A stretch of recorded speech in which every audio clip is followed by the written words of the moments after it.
halkan beertu waxay isugu jirtaa laba qaybood qaybta ugu muhiimsan waxa way qaybta jaaritiga oo sadaqada marka qaybta kalena waa ganacsi waa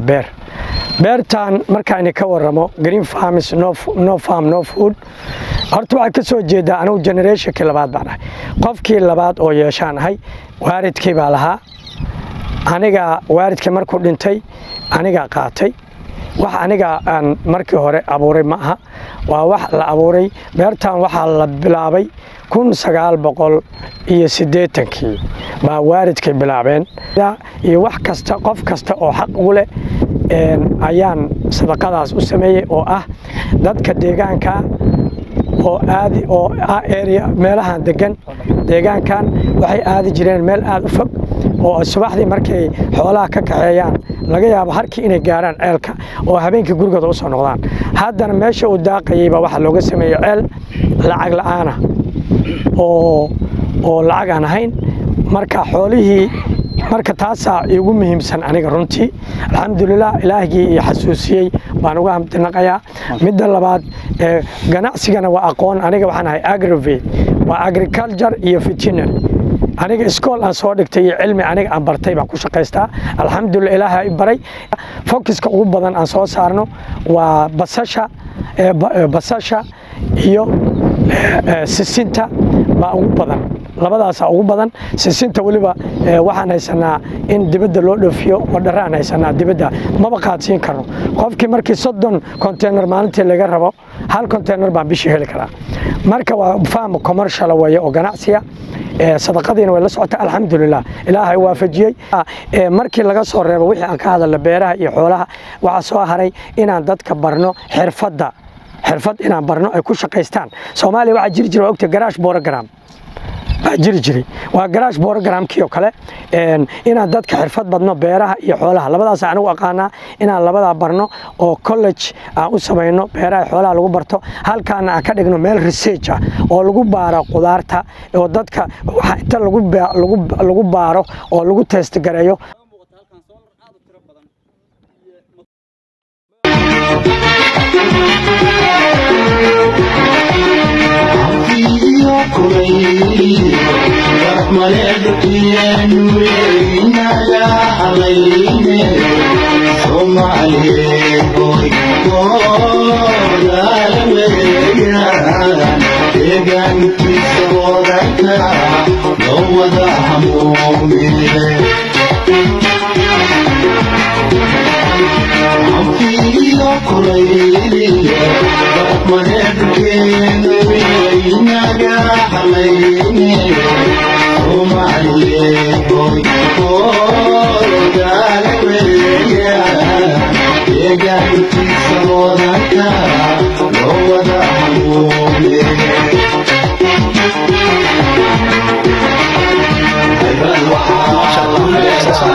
de hora looga hadlay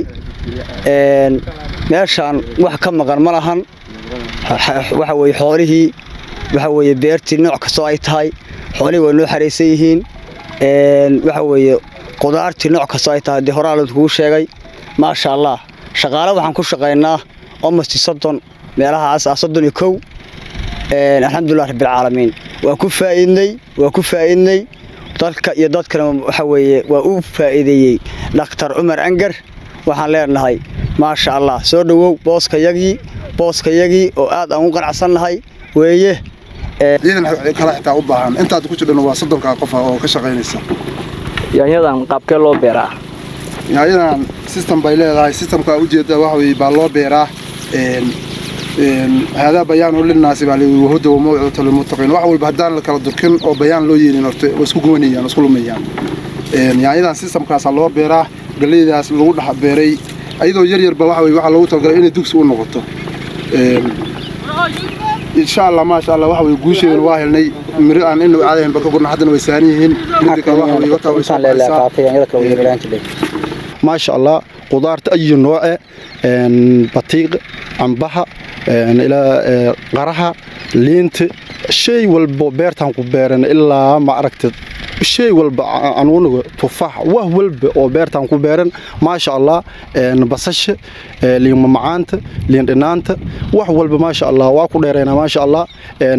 beertaan group farms si ma sha Allah waa dadaashay waa noo dadaashay intii muslimiin maaragtay magaalada Harf ku nool dhanaa u dadaashay dadkii reer miya ma sha Allah maanta naxariis iyo wax walba oo amaanta soo gashay oo 5 kilometer qof maaragtay oo bi u soconaya maanta hadda meeshii oo daaq oo hoolis daaq jireen hadda ma sha Allah bihi ka abooya unukun waa kun miaysanay ma sha Allah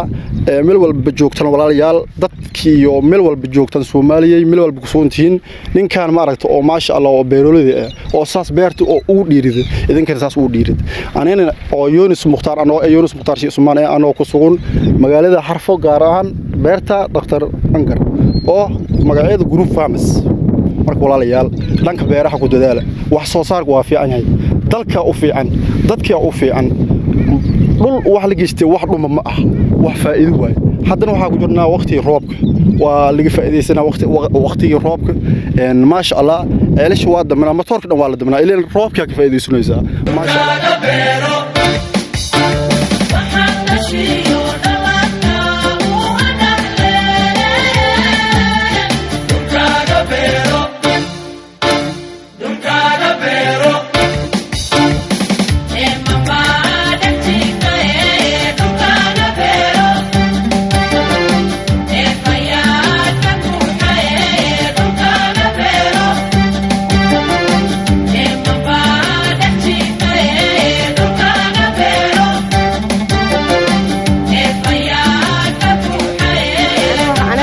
faadimo axmed cilmi meel waxaan degan meesha dadka deegaanka baan nahay ariga meel fog oo masaafo oo aroorsan jirin laakiin meeshaan waxaan kaga sameeyay ceel lacag la'aan biyaha lacag la'aan yihiin ilaahay wixii dadkii sameeyay hawa dhigo abaal marin iyo ajir dadka sadaqaystay biyo lacag aan u cabi jirin laakiin hadda alxamdulillah biyo lacag la'aan aan helnaa meel fog baan noo aroori jirnaa raxiim ilaahay baa mahadda iska leh halkaan aan maanta ka cabaynaa shidaal baa wadanka ka jira baan xooluhu waa iska biyo yarowtaba iska ahayd ceel adigu 3 kiiloomitir ama 2 kiiloomitir baa loo arooraa iska biyo yarooda shidaal baa iska dhacay alxamdulillah rabbil caalamiin maanta halkaan aanu ka cabnay gurigayaga agtiisi weeye biyaha fariiga baa nala ku keenay xoolo badan hadda u soo arooreen oo intii hadda ceelasha oo kale u aroori jiray hadda ama booto kala qabtay halkaana maanta laga wada cabay alxamdulillah rabbil caalamiin waa farii baa nala ku keenay waa biyo noo dhow adigu wax yar hadda arigaan 1 saac adigu ama 1 saac iyo bar oo kale ama 1 nus saac oo kale soo socday saacad ahaan alxamdulillah rabbil caalamiin ilaahay baa mahadda iskale waa ka dharegnay waa cabnay ariya badan baan halkaan uga cabnay maanta diiriye oo runtii awal deegaankan ballaaran oo dhul beereedka cilbiyood ka qoday runtiina maalgashi fara badan ku sameeyay ayadoo bulshadu awal dhowr qaybood oo kala gedisan sida maarta shaqo abuurka wax soo saarka oo la maleynaya beertani inay noqon doonto beerta bisha Ramadaan lagu soomi doono qudaarteeda magaalada Harfo oo dhanna ay deeqi doonto qudaarteedu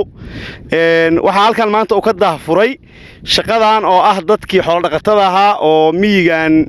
deegaankan hoos yimaada oo runtii awal ama booyado Harfo biyo loo keeni jiray ama deegaamada kale oo biyihii ka go'eeno sida gaxan dhaale iyo kale u aroori jiray inuu banaanka ugu saaray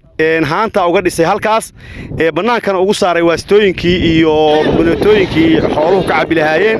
geel iyo ari iyo lo iyo dhaamba iyo xayawaanka xitaa oo xayawaanku ay ka cabayaan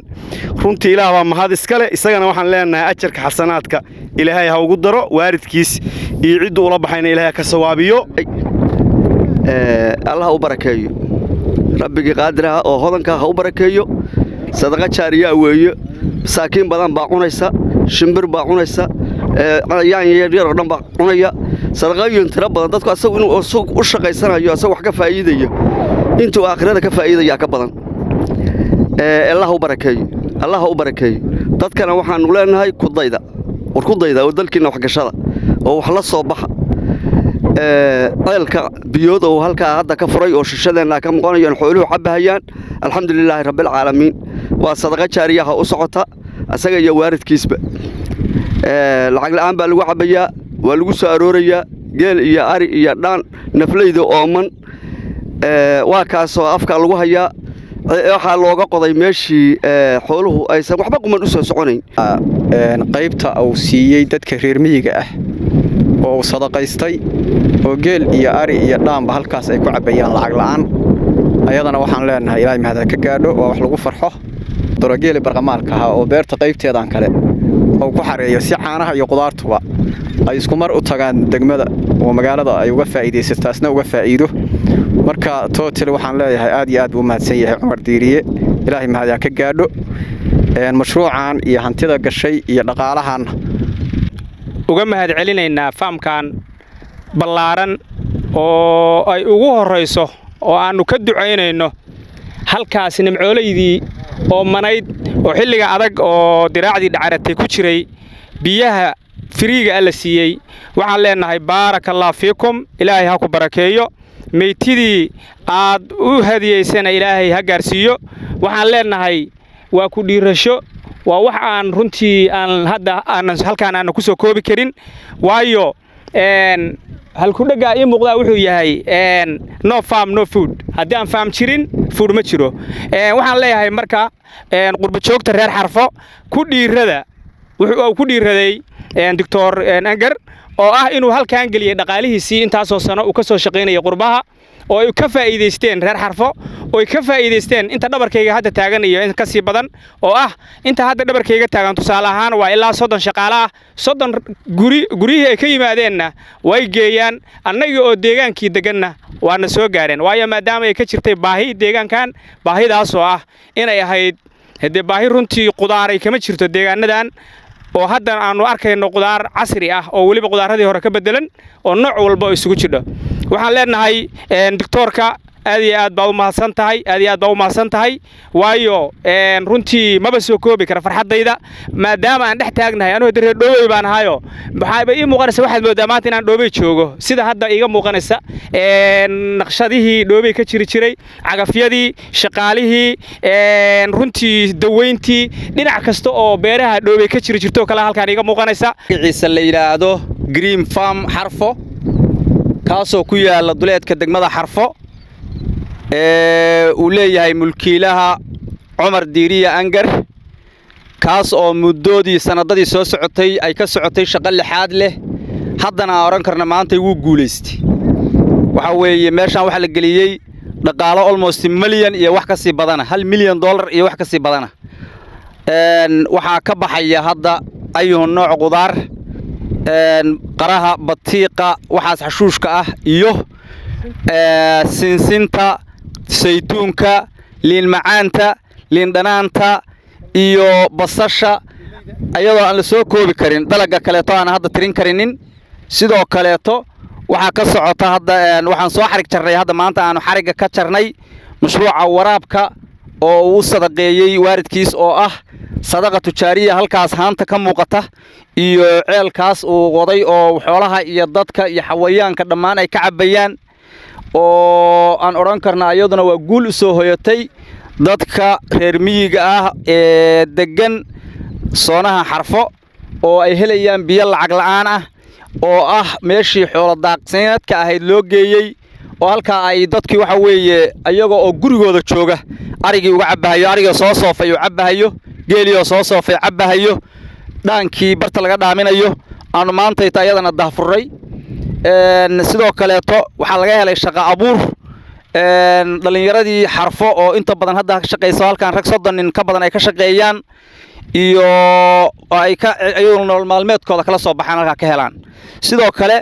waxaan rajaynaynaa insha Allah ayadana oo hadda mashruuca ku sii xigi doona in la ballaariyo oo mashruuca ka sii ballaartay intaan maadaama biyo hodana oo ceelkii oo biyihiisu hodan yihiin laga qoday biyihii hodana uu haysto in la sii ballaariyo oo aanu dadkan qaybo kamid ah ay ka faa'iideystaan laftiga oo talaashan qaybo kamid ah dhulka beerta qayb kamid ah oo si lagu sii siiyo maal ah ay ka sii shaqeystaan dalaga wax ka beertaan halkaasna ayaguna wax soo saar kala soo baxaan insha Allah bil kariim hadda degmada Xarfo